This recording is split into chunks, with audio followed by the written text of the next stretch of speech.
হাসরের ময়দানে কত কাতার মানুষ হবে গো। নবী বলেন আয়েশা, হাসরের ময়দানে মানুষ 120 কাতার মানুষ হবে। কয় কাতার?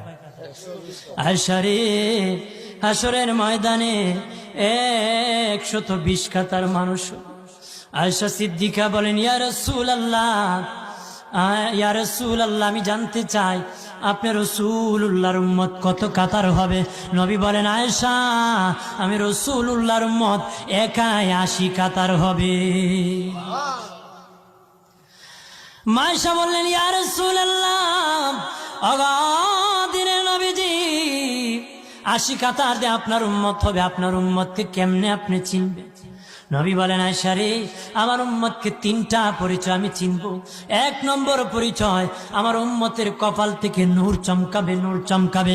নবী বলে বাবা সাহাবীরা,